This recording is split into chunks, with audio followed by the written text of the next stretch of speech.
photograph shows a man in uniform holding a small basket. Inside the basket are two severed hands. A child's hands. This image was smuggled out of Central Africa in 1904. It would become evidence in what historians now call the first international human rights campaign of the modern era. But the man who ordered those hands cut off was never prosecuted. He never faced trial. He died wealthy, celebrated, and mourned by millions.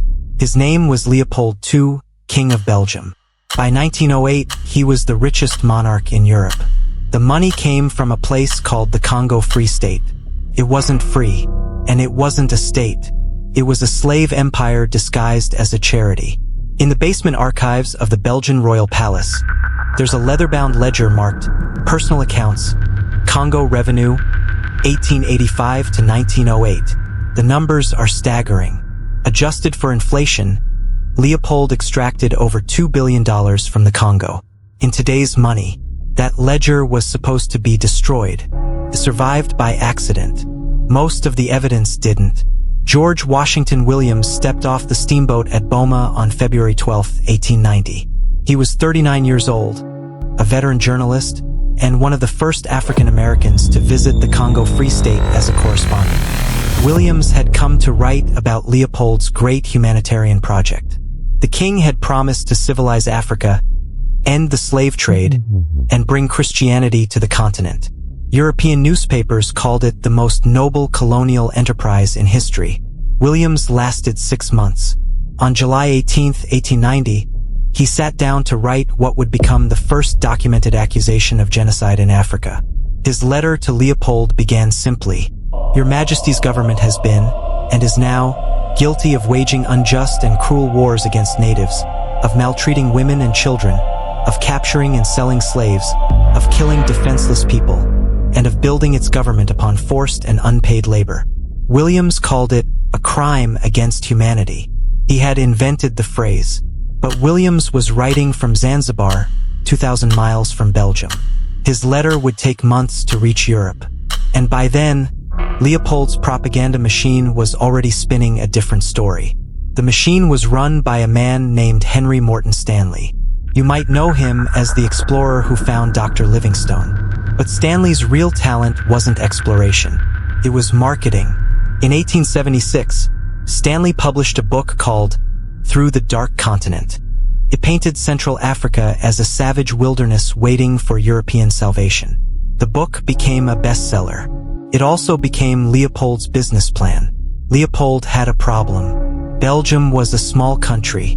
It had no colonies. It had no overseas empire. But Leopold wasn't content being king of a nation smaller than West Virginia. He wanted an empire. He just needed to make it look humanitarian. Stanley gave him the perfect cover story. At the Berlin Conference of 1884, Leopold convinced 14 world powers to give him personal control over an area 76 times the size of Belgium. He called it the Congo Free State. He promised to end slavery and bring civilization to Africa. The European powers applauded. The United States became the first nation to officially recognize Leopold's new country. What they had actually done was hand 2.5 million square kilometers of Central Africa to one man. As his private property, Leopold never set foot in the Congo. He ruled it from his palace in Brussels through a network of private companies, mercenaries, and a paramilitary force called the Force Publique. The Force Publique was an army of about 19,000 men. Most were recruited from other parts of Africa. Their job was simple: extract as much wealth as possible from the Congolese population. The wealth came in two forms: ivory and rubber. By 1890, the bicycle craze was sweeping Europe and America. Bicycle tires needed rubber. Lots of rubber. At the same time, the electrical revolution was creating massive demand for rubber insulation on telegraph and telephone wires. The Congo was full of wild rubber vines. The problem was harvesting it required intensive manual labor. Congolese workers had to venture deep into the forest, tap the vines, and carry heavy loads of raw rubber to collection points. Leopold's solution was elegant in its brutality. Every village was given a rubber quota. If they met the quota, they were left alone. If they didn't, the Force Publique would visit. The force public had standing orders to take hostages from villages that didn't meet their quotas, usually women and children. The hostages would be held until the village produced enough rubber to buy their freedom. If a village resisted entirely, it would be burned. The inhabitants would be killed or enslaved. But Leopold's administrators faced a problem. How do you control a paramilitary force operating in remote jungle outposts, hundreds of miles from any oversight? The solution was ammunition accountability. Every soldier was issued a limited number of cartridges. For each bullet fired, they had to provide proof it had been used to kill a rebel or enforce discipline. The proof was a severed right hand. This created a perverse incentive system. Soldiers who used bullets for hunting or personal protection would cut hands from living people to account for the ammunition. Villages that met their rubber quotas would still have hands severed to cover bullets used for other purposes. Children were preferred targets. Their hands were smaller and easier to transport. By 1895, baskets of severed hands had become an informal currency in the Congo Free State. Force public soldiers would trade them with their commanders for supplies, bonuses, or time off. The hand-cutting became so systematic that some villages appointed official hand-cutters to reduce the trauma on the broader community. But none of this appeared in European newspapers. Leopold's publicity machine was too sophisticated. He funded geographic societies, missionary organizations, and humanitarian groups across Europe. He hired journalists to write glowing reports about Congo development projects. He invited European dignitaries on carefully scripted tours of selected Congolese towns. Most importantly, he positioned himself as the enemy of Arab slave traders. While Leopold was enslaving millions of Congolese, his propagandists accused Arab merchants of running slave networks in East Africa. It was true that Arab slave trading existed, but Leopold was running a slave system that dwarfed anything in Arab East Africa. The difference was marketing. Edmond Dean Morel was 28 years old when he stumbled across the first evidence of what was really happening in the Congo. Morel worked as a shipping clerk for Elder Dempster, a Liverpool-based company that ran cargo ships between Europe and West Africa. Part of his job was tracking manifests for ships traveling to and from the Congo Free State. In 1897, Morel noticed something strange. Ships leaving Europe for the Congo carried only guns, ammunition, and chains. Ships returning from the Congo carried rubber and ivory worth millions of pounds. Where was the trade goods?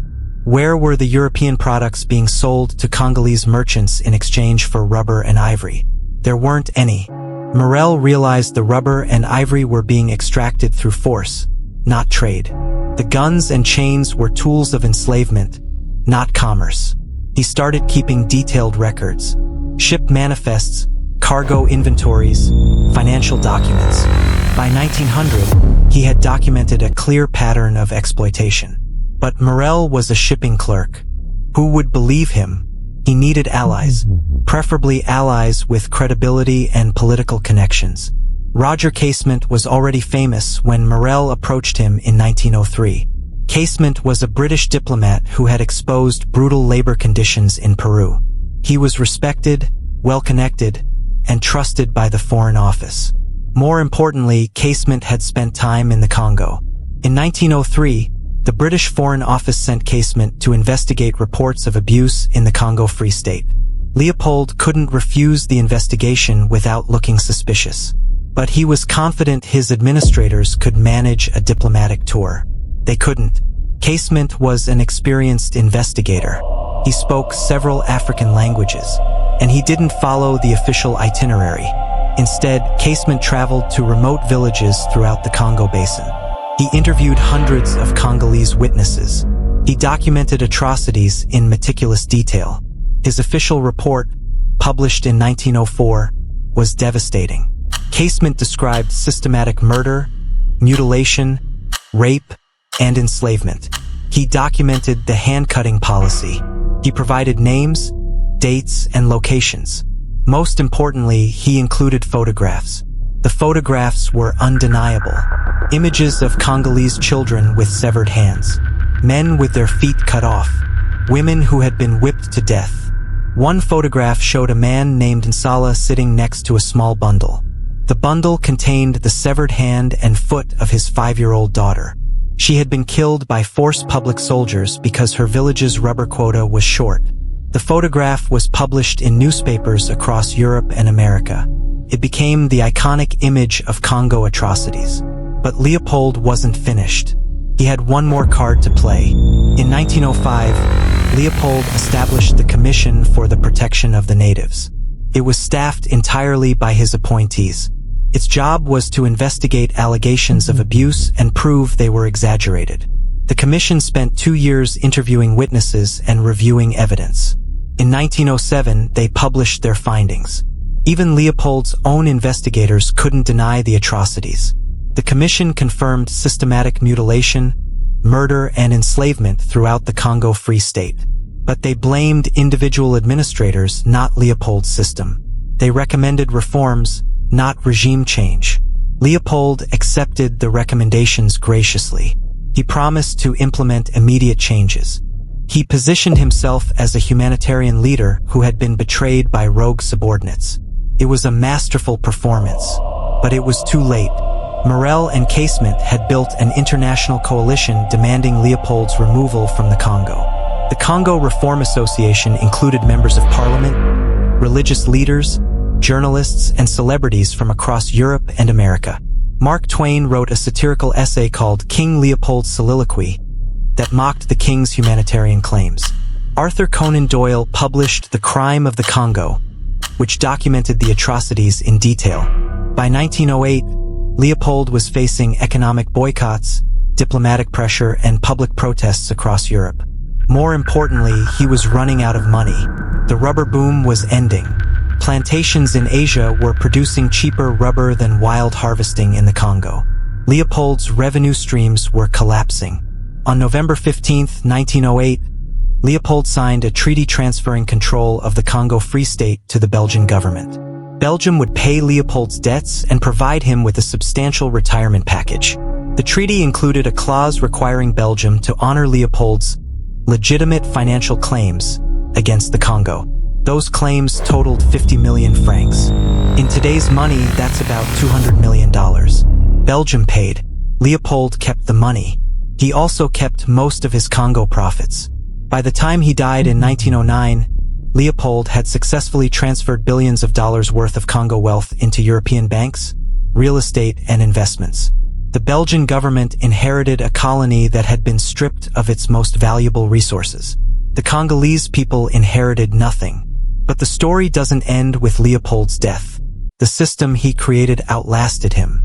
Belgian colonial rule in Congo continued until 1960. Many of Leopold's policies remained in place.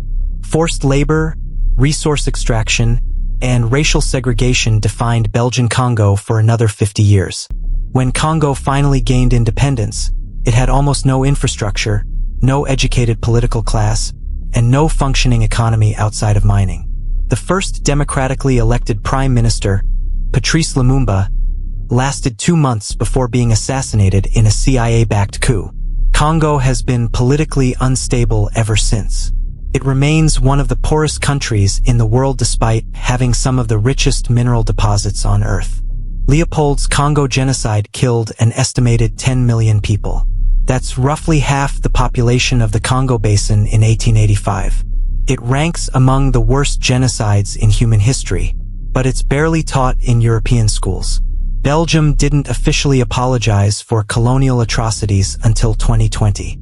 Even that apology was carefully worded to avoid admitting legal responsibility or discussing reparations. There are statues of Leopold throughout Belgium. Until recently, most Belgian history textbooks described him as a great humanitarian leader. In 2004, Belgian filmmaker Peter Bate tried to make a documentary about Leopold's Congo crimes. He couldn't find funding from any Belgian broadcaster. The film was eventually produced with international financing and banned from Belgian television. The ban was lifted in 2020, after Black Lives Matter protests led to renewed scrutiny of colonial monuments and historical narratives. But the cover-up continues in more subtle ways. In Brussels, the Africa Museum was renovated in 2018 at a cost of $75 million. The new exhibits acknowledge difficult aspects of Belgian colonial history, but they focus on cultural exchange and development projects rather than systematic atrocities. The museum gift shop still sells books describing Leopold as a visionary leader who opened Africa to civilization. Leopold's personal papers remain sealed in the Belgian Royal Archives. Researchers can access some documents, but many files are still classified more than a century after his death. The official explanation is privacy protection for the royal family. The real reason is probably simpler. Those papers contain evidence of crimes that have never been prosecuted. Leopold's Congo reveals something uncomfortable about European colonialism. It wasn't a civilizing mission that occasionally went wrong. It was a systematic extraction project that occasionally pretended to be humanitarian. Leopold succeeded because he understood that brutality without good marketing is scandal. But brutality with good marketing is empire. He pioneered techniques that would be used by colonial powers throughout Africa and Asia. Create humanitarian cover stories. Fund sympathetic media coverage. Blame atrocities on rogue subordinates. Always maintain plausible deniability. Most importantly, control the narrative after the crimes are exposed. Acknowledge mistakes while avoiding responsibility. Promise reforms while continuing extraction. Position yourself as part of the solution to problems you created. These techniques didn't die with Leopold. They're still used by corporations, governments, and international organizations operating in resource-rich developing countries. The Congo is still being exploited. This cobalt is essential for smartphone batteries. This copper powers renewable energy infrastructure. Its diamonds fund luxury markets in Europe and America.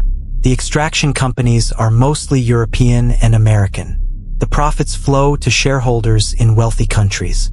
The environmental and social costs remain in Congo. Leopold would recognize the system. The main difference is that modern extraction operations have better public relations departments. They don't cut off hands anymore. They just buy politicians, silence journalists, and relocate communities that get in the way of mining operations. The marketing is more sophisticated, but the basic model remains unchanged. Extract wealth from Africa. Transfer profits to Europe and America. Blame any problems on African corruption or incompetence. Leopold's greatest achievement wasn't building a private empire in Central Africa. It was proving that mass atrocities could be hidden in plain sight if you have enough money and the right narrative. For 23 years, he enslaved millions of people while being celebrated as a humanitarian hero. European newspapers praised his civilizing mission. American politicians cited him as a model colonial leader. The atrocities were documented by witnesses, photographed by investigators, and reported by journalists. But Leopold's propaganda machine was stronger than the evidence.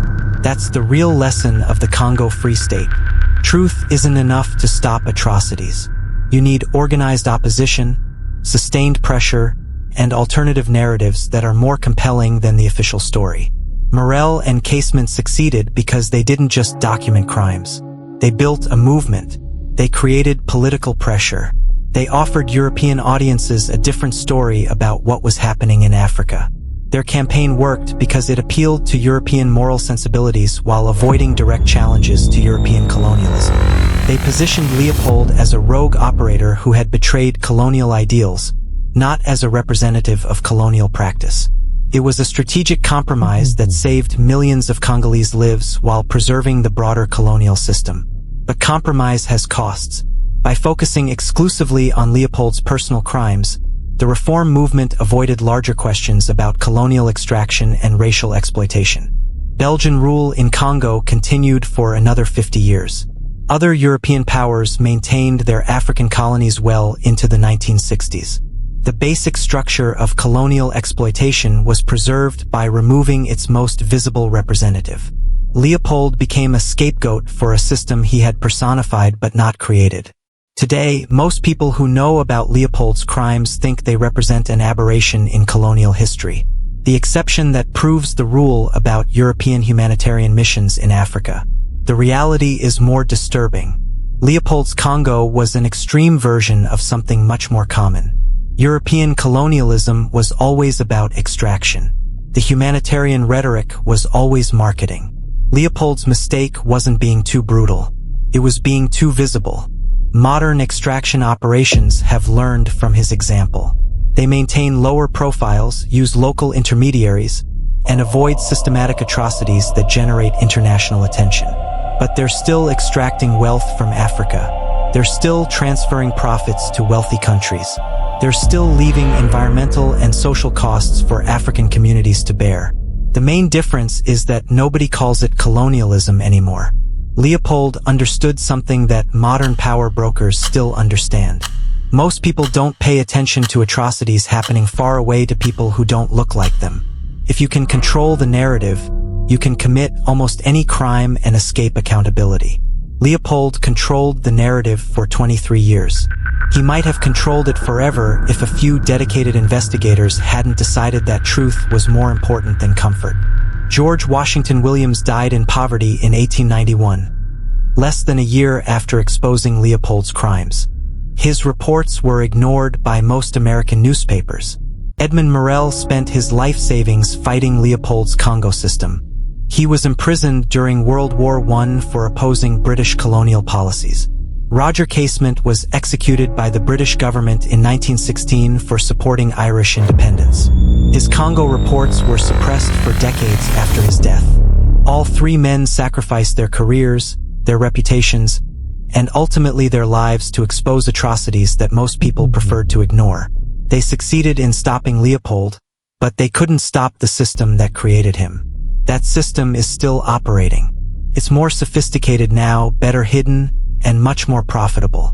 But it's still built on the same foundation Leopold established in the Congo. Extract wealth from vulnerable populations. Transfer profits to powerful interests. Use humanitarian rhetoric to justify exploitation. The only thing that changes is the marketing strategy. Leopold's Congo teaches us that atrocities don't happen because evil people gain power. They happen because good people choose comfort over truth. For 23 years, millions of Europeans read newspapers that praised Leopold's humanitarian work in Africa. They bought products made with Congo rubber. They invested in companies that profited from Congo extraction. Most of them probably considered themselves moral people. They went to church, donated to charity, and believed in human dignity. But they didn't question the stories they were told about Africa. They didn't investigate the sources of their prosperity.